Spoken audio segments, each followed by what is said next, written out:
Bună ziua și bine v-am găsit! Numele meu este Soare Mihaela și vorbesc în calitate de ambasador junior în cadrul programului educativ Școli Ambasador ale Parlamentului European, implementat în Colegiul Național Pedagogic Mircea Stăpân din Alexandria. Ambasadorii juniori ai Colegiului Național Pedagogic Mircea Stăpân deschiderea interviurilor online ca parte a activităților ce urmează a fi desfășurate pe parcursul perioadei de criză, reunite sub denumirea Ambasadorii juniori ai Colegiului Național Pedagogic Mircea Scarlat în folosul comunității, tineri cetățeni europeni implicați în lupta împotriva COVID-19, cu domnul profesor psiholog Ioan Andreea Ciucâlteu, îi mulțumim și îi spunem bine ați venit! Bine v-am găsit, dragilor!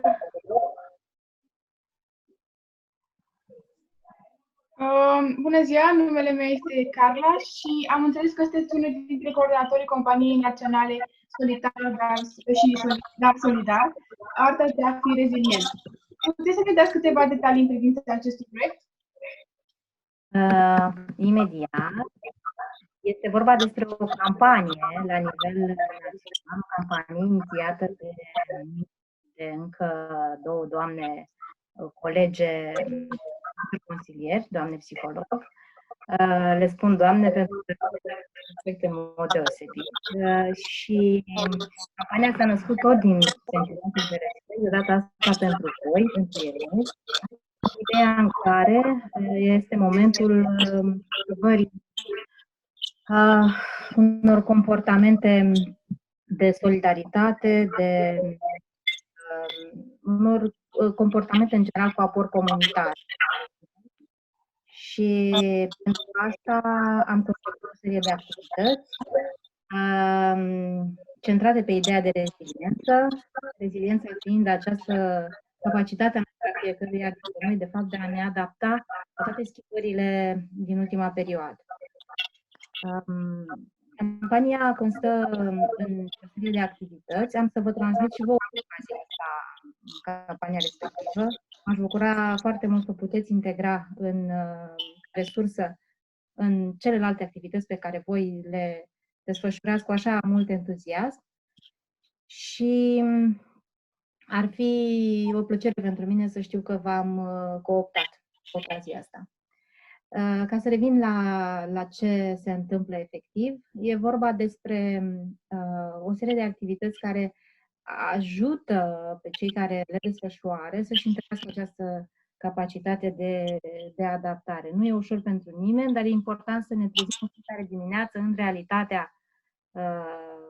realitatea asta așa cum e ea, tendința fiind în foarte multe situații de a ne raporta la fake news-uri și știți și voi asta, de a rămâne oarecum în afara zonei acestea de siguranță. Și ca orice ține de consilierea școlară, probabil mulți dintre voi sunteți în contact cu domeniul, încercăm să ne securizăm într-un loc firesc, unde se întâlnește creativitatea, unde se întâlnesc alte abilități, aptitudinile voastre ale liceenilor, pentru a împărtăși și a fi solidari în astfel de momente. Se numește solitar și solidar, vă dați seama de jocul de cuvinte, arta de a fi rezilient, pentru că reziliența este o capacitate care sprijină foarte mult inteligența emoțională și procesul de autorealizare. Nu știu dacă v-am spus chiar tot, v-am spus așa cum mi-au venit lucrurile în minte. Da. Bună ziua, mă numesc Andrei. Bun, Andrei. Ce efecte imediate a avut implementarea acestui proiect în rândul persoanelor direct implicate, în special adolescenți? Feedback-ul de la adolescenți a fost foarte, foarte bun, atât de la cei care... imediat vreau să deschid acum... Vreau să deschid acum chiar campania și să încerc să vă pun aici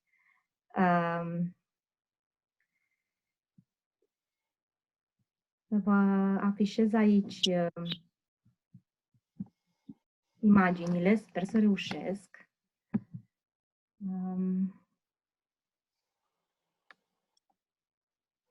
Nu știu dacă se vede ceva. Dacă nu, am să vorbesc eu despre ea și apoi despre feedback-ul pe care l-am primit. O să vă dau așa câteva detalii despre cum s-a desfășurat. În primul rând, campania se desfășoară pe 7 zile. Nu trebuie neapărat să fie zilele unei săptămâni, dar începe din ziua 1 și se termină în ziua 6. Și pornește de la ideea de organizare, da? Fiecare dintre cei care planifică prioritățile și astfel săptămânal își realizează o astfel de planificare a activităților importante pentru a nu lăsa nimic deoparte. Faptul că suntem într-o situație de autoizolare pentru a preveni îmbolnăvirile nu înseamnă că lucrurile nu pot merge mai departe. Este indicat să mergem cu proiectele noastre în continuare și să investim foarte multă energie în visurile, aspirațiile și planurile noastre, proiectele noastre. În ziua a doua am intitulat a mea și aici apropo de feedback-ul despre care vorbeai, aici am primit foarte multe lucrări creative și au elaborat copiii, adolescenții, tot felul de embleme personalizate și toate pornind de la ideea de solidaritate. Suntem la distanță, dar asta nu ne oprește să fim împreună.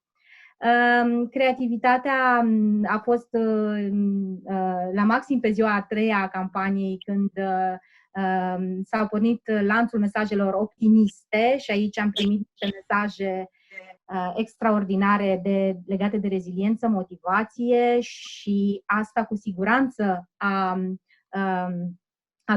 adus un boost de optimism. Este foarte important optimismul acum.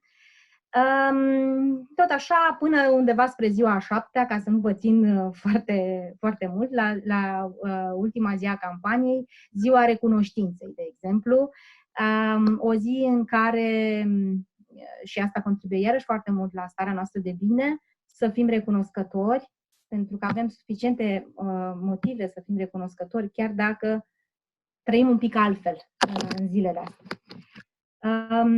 Feedback-ul a fost, sper am să-i trimit Anei materialele, poate asta vă motivează să participați.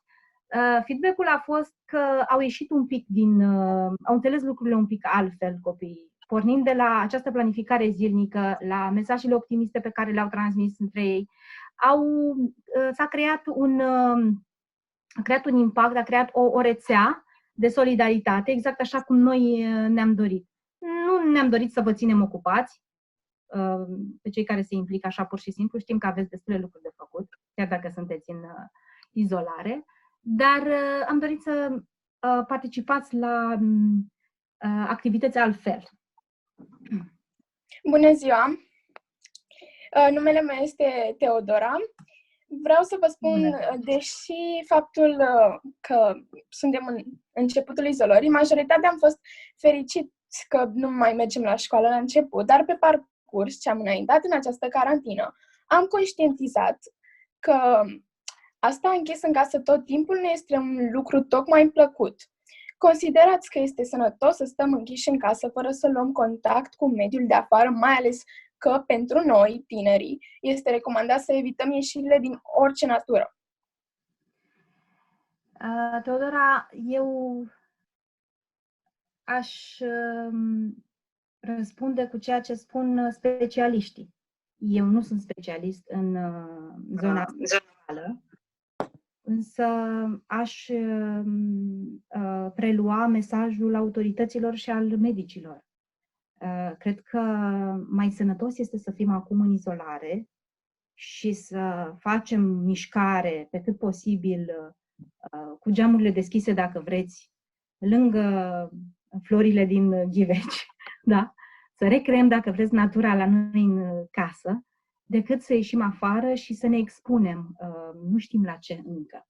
În momentul în care se vor clarifica mai multe lucruri din punct de vedere medical, și atunci cred că putem să prioritizăm altfel. Dar acum, prioritatea voastră este sănătatea voastră și voi trebuie să fiți conștienți de asta și să încercați să preluați cele mai sănătoase mesaje din punctul ăsta de vedere. Adică sănătoase și din punct de vedere psihologic. Da? Și căutați acele canale oficiale, pentru că știu că între voi, pe grupurile voastre, vin tot felul de mesaje alternative, dacă vreți. Nu. Căutați să respectați doar îndrumările autorizate. Da? Da, înțeles, mulțumesc. Bună ziua, numele meu este Eric și vreau să menționez că o altă consecință a izolării pentru mulți adolescenți este că ne-am dat peste cap ceasul biologic, adică dormim foarte mult ziua în timpul zilei și stăm toată noaptea treji și nu mai suntem normali. Ceea ce vreau să întreb este cum putem să revenim la orele normale de somn și la programul de activitate din timpul zilei. Păi nu vreți să începem cu campania? Eric, mi-ai deschis drumul pentru a vă motiva în plus. Spuneam că prima zi a campaniei Solitar, dar solidar, arta de a fi rezilient, că tu asta mă întrebi acum, cum să facem să căpătăm reziliență în aceste zile? Rezistență, adaptare și perseverență în scopurile și obiectivele dinainte. Să nu uităm de noi și de rostul nostru. Asta mă întreb. Cum ne reconectăm la tot ceea ce este important pentru noi. Păi, vă spuneam că nu v-ar strica un orar zilnic, adică ar fi de preferat să începeți să vă organizați prioritizând așa. Cred că sunteți deschiși să vă trimit câteva materiale în sensul ăsta.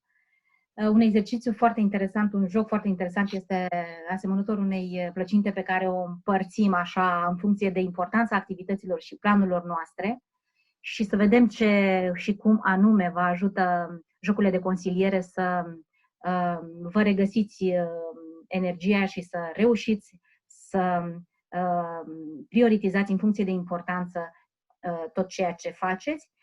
Cred că o monitorizare mai atentă a stărilor voastre, să fiți atenți la felul în care vă simțiți, pentru că dacă, vă treziți după ora 12 și sunteți mai obosiți decât atunci când v-ați culcat, pentru că v-ați culcat spre dimineață, e evident că mai mult de 2-3 zile după 2-3 zile apare un semnal de alarmă. Și trebuie să fiți atenți la semnalele pe care organismul vostru vi le dă, pe care cei din jur vi le spun, da? Părinții voștri. Chiar dacă e mai greu așa să cădeți de acord, eu înțeleg că nemai având rutina zilnică, vă este greu să vă organizați. Haideți să reconfigurăm această rutină. Sunteți la fel de importanți și sunteți la fel de creativi ca înainte, aveți idei, aveți planuri, doar că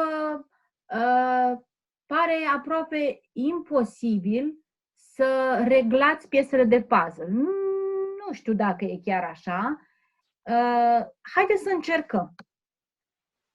O să vă dau activitățile din campanie și o să aștept de la voi feedback. Să vedem cum anume sfaturile de acolo, îndrumările de acolo v-au ajutat. Dar primul lucru pe care îl faceți, pe care l-aș face eu în locul vostru, și eu l-am făcut la începutul acestei campanii, am undeva acolo puse post-it-urile pe biroul meu cu fiecare lucru în care trebuia să investesc timp și energie și nu aveam suficient și acum am, asta ar fi un lucru de făcut. Și vedeți cum vă simțiți și vedeți cum e pentru voi o planificare, un orar zilnic, o reprioritizare. Mulțumesc!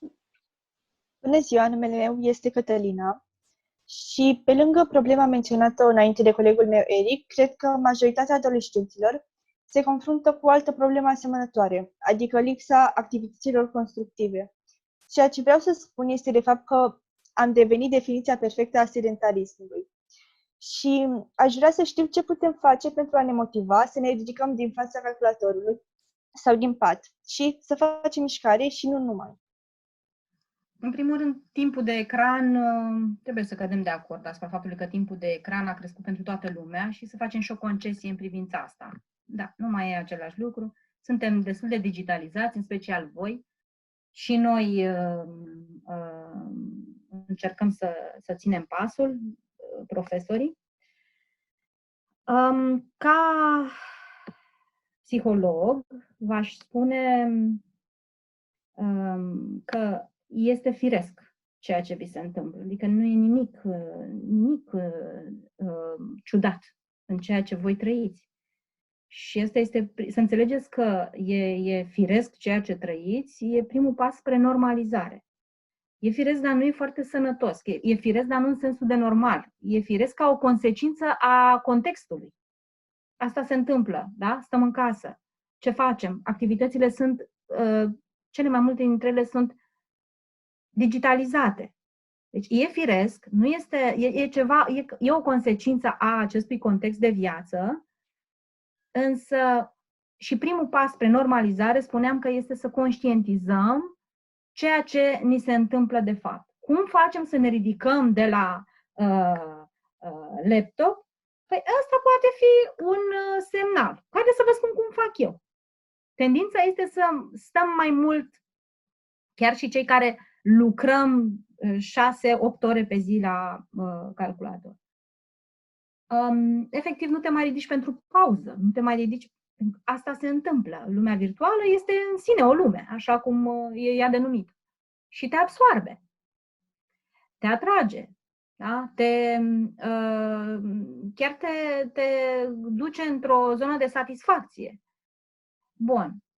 Aveți posibilitatea să vă puneți, să sune o alarmă? Da. Aveți posibilitatea să vă personalizați acea alarmă cu o voce, cu un mesaj de care aveți nevoie în momentul ăla? Un fel de stop? Haide să fac și altceva? Aveți atâtea aplicații pe care le puteți descărca și urmări, dar de data asta așa un pic, doar cu coada ochiului, de fitness, nu neapărat. Atenție, nu se recomandă acum activitățile acelea gen cardio, da? Foarte intense. Dar posturi, stretching, mișcare, tai chi, yoga, lucrurile astea le puteți face în sensul de mișcare și de conectare a minții cu corpul vostru. Deci o alarmă, un mesaj care să vă ajute să vă ridicați de la calculator, o aplicație cu sport, o carte pe care să o vedeți lângă voi. Eu am tot timpul undeva, mi-aduc aminte, mai trebuie să și schimbi contextul și mediul și să fac și altceva.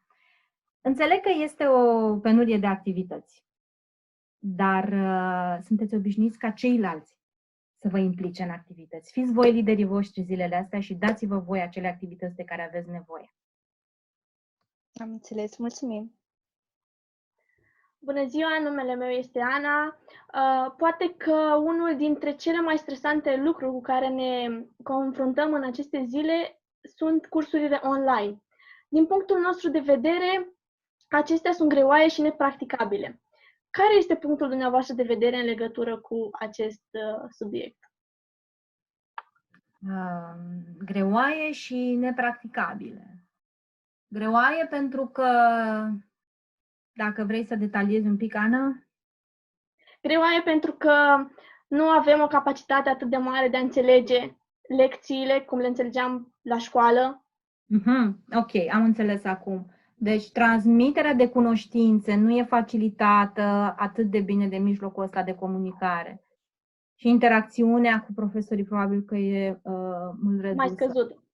Da, înțeleg totuși că mesajul de la autorități, de la minister a fost ca în aceste momente copiii să recapituleze informațiile, să se consolideze aceste informații deja predate. Acum, întrebarea ta era ce să faceți ca să treceți mai ușor prin învățarea asta online? Nu, care este punctul dumneavoastră de vedere în legătură cu aceste cursuri online? Eu cred că dacă sunt făcute în acord cu nevoile copiilor, sunt un mod de a normaliza toată această experiență, de a vă ajuta inclusiv să vă organizați timpul de lucru, și de distracție și de dezvoltare personală. Dar depinde mult de inițiatorii acestor activități de învățare online. Sper ca voi să aveți profesori care să adapteze conținuturile și înțeleg că e dificil. Poate că mesajul faceți atât cât puteți ar sprijini un pic, v-ar sprijini un pic, dar eu, ca părere personală, sunt de acord cu această inițiativă, pentru că e un mod de a ne adapta și pentru că sunt țări care fac asta la un anumit nivel, ce-i drept, de ceva vreme. Pentru noi e noutate, însă cultivăm acum cât putem și poate în perspectivă veți mai avea astfel de cursuri, dar mult mai bine structurate și organizate. Noi toți profesorii recunoaștem că e la început și e dificil. Eu nu sunt doar consilier și psiholog, sunt și profesor și livrez și eu la rândul meu și am grijă să nu încarc foarte mult conținuturile, tocmai pentru că îmi dau seama că e altfel acum. Am înțeles, mulțumesc! Din discuțiile pe care le-am avut sau le-am cu colegii și prietenii de vârsta mea, am ajuns la concluzia că mulți dintre ei au tendința de a deveni irascibili foarte des și fără un motiv apare în față de absolut oricine. Care ar fi explicația acestui comportament și ce putem face pentru a îmbunătăți situația? Pentru a vă ameliora un pic tensiunile acestea în dreptul. Sunt câteva exerciții de terapie corporală care ajută foarte mult și din punct de vedere mental.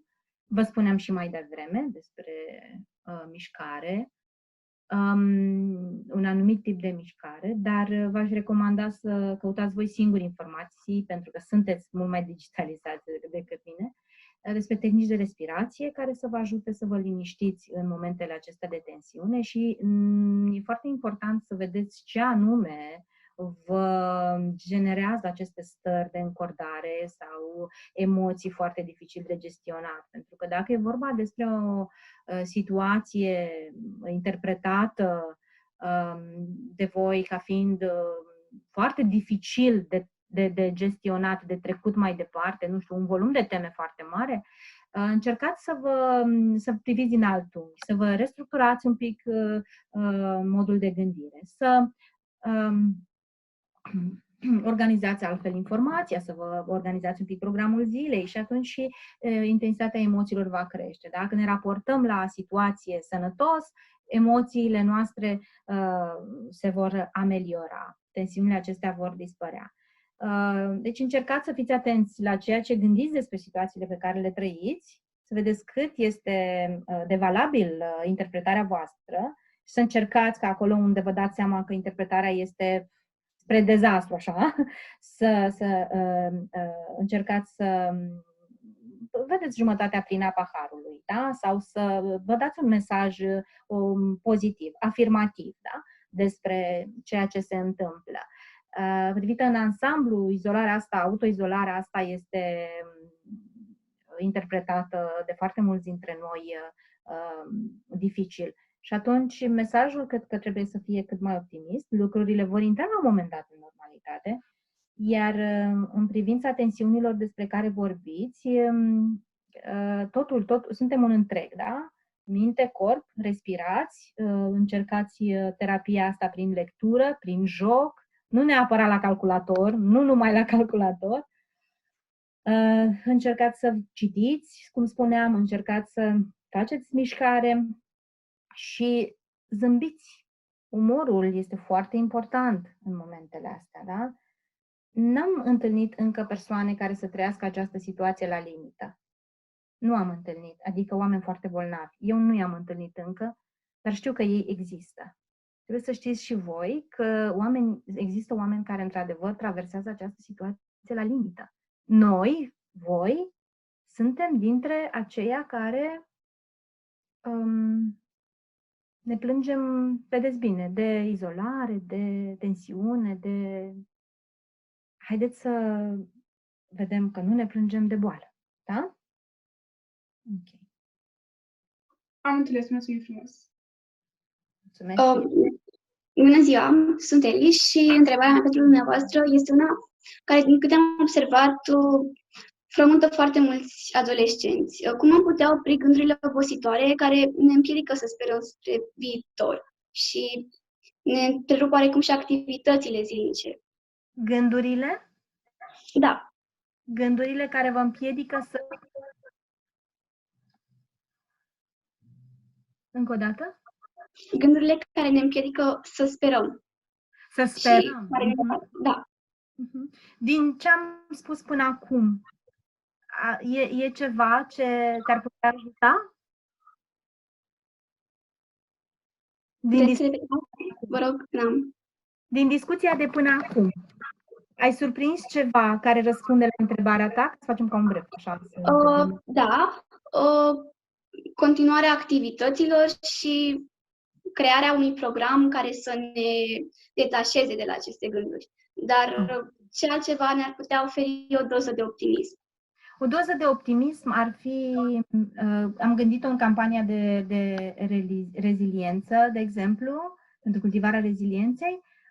O doză de optimism ar veni chiar din activitatea despre care vă spuneam și pe care copiii implicați despre care copiii implicați au trimis un feedback foarte bun. Activitatea sună așa: lansă mesajele pozitive, alege 3 colegi, creează un mesaj optimist și trimite-le mesajul tău. Regula jocului: fiecare persoană care primește mesajul este rugată să trimită altor 3 colegi un alt mesaj optimist. Produsul final ar fi un colaj cu aceste mesaje care au circulat.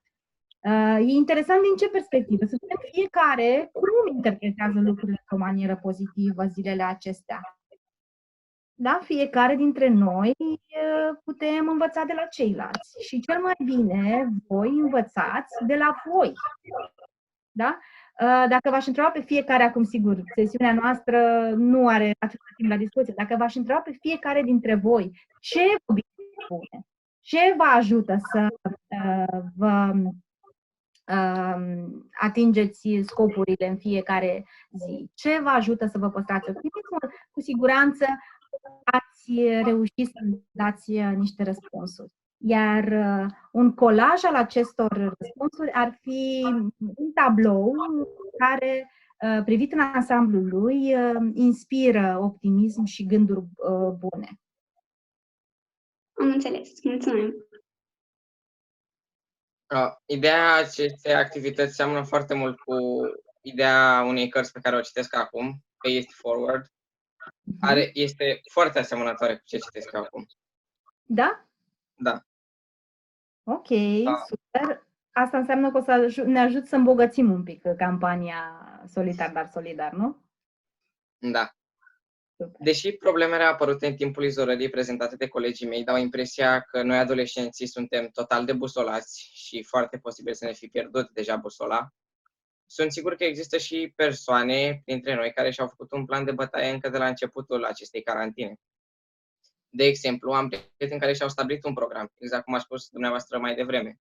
Adică dimineața își fac o serie de exerciții fizice, apoi își pregătesc lecțiile pentru cursurile online și apoi au o perioadă de relaxare. Dar credeți că există și colegi de-ai noștri care fac asta pentru a ascunde sau a masca frica de a accepta situația actuală? Da, întrebarea ta e foarte bună, pentru că aduce în prim plan ideea că trăim o frică. Trăim o frică și ca să o depășim e nevoie să o acceptăm. Altfel, ca orice frică, ea se îngrașă așa, se face un mic monstru în spatele nostru și vine când ne e lumea mai dragă. Poate că trăiesc această frică, poate că reușesc să trăiască în echilibru cu ei și cu nevoile lor. Nu știu. Ar fi greu pentru mine să ghicesc. Dar aș lua partea asta din întrebarea ta. Partea că trăim o frică. Și v-aș întreba, sau te-aș întreba pe tine, pentru că tu mi-ai adresat întrebarea, pe o scală de la 1 la 10, în momentul ăsta, această frică, cam care este intensitatea ei pentru tine? Dacă la început puteam să spun că ar fi un 2, maxim 3 pe o scară de la 1 la 10, acum, datorită faptului că avem un crescendo în cazuri, pot să spun că a ajuns undeva la 5, dar nu cred că o să depășească asta, pentru că am încredere în cadrele medicale. Ok, ai încredere în cadrele medicale. Deja ne-am deprins, avem niște comportamente de prevenire foarte importante. Acum, frica asta poate să crească foarte mult dacă investim în ea energie sau se poate transforma într-o frică în precauție. Frica e o emoție care ne asigură supraviețuirea ca specie de milenii. Și atunci este necesară, nu? Dar e necesară atâta timp cât ea este transformată în precauție. Da? Nu mergem pe roșu, nu traversăm pe roșu toți, că s-ar putea să nu se știe. Da? Ne oprim la semafor. Același lucru și în situația asta.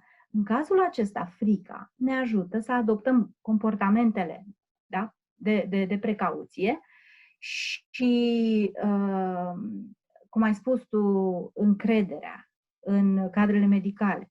Poate aveți părinți sau cunoștințe medici. Oamenii aceștia sunt într-adevăr expuși și lucrează pentru noi. Deci un alt gând sănătos care ne ajută zilele astea să traversăm realitatea pe care o trăim este că suntem protejați totuși. Da? Chiar și de mască. Toate obiectele acestea, toate comportamentele astea integrate în noi sunt menite să ne protejeze. Da? Deci acceptăm această frică, o transformăm în precauție, suntem atenți la ce se întâmplă în jur fără a catastrofiza totul și uitându-ne la oamenii care au grijă de noi și rutinele, programul zilnic, temele, studiul, odihna, Netflix, toate astea sunt menite să ne țină antrenați pe o perioadă care, atenție, e limitată. Da? Mulțumesc! Bună ziua, numele meu este Alexia și pe lângă toate aceste aspecte negative menționate, pot spune că simțim nevoia de o schimbare în ceea ce privește aspectul nostru fizic și nu numai. Ar fi indicat să ne punem în aplicare aceste idei, adică mă refer la culoarea părului, nu știu, multe alte. Sigur că da, Alexia, foarte, foarte frumoasă întrebarea ta, super, da! E o idee super asta, să faceți ceva din punct de vedere al aspectului pentru voi. Sigur, păstrați-vă și rutinele astea delicate, frumoase. Eu sunt pro, da? Sunt aici, cred că îngrijirea zilnică contribuie foarte mult la starea noastră de spirit, indiferent că ești adolescent sau adult sau copil, e foarte important să fii plăcut pentru tine, să fii în armonie cu felul în care arăți. Super întrebarea ta, da? Da, mulțumesc! Și eu îți mulțumesc! Vă mulțumim din suflet pentru toate informațiile pe care ni le-ați furnizat. Suntem siguri că atât noi, cât și cei care vor viziona acest interviu vor aprecia sfaturile pe care ni le-ați oferit. Iar acum, la final, aș dori să vă rog să-i transmiteți tuturor adolescenților un mesaj. Mesajul meu pentru adolescenți este: totul va fi bine.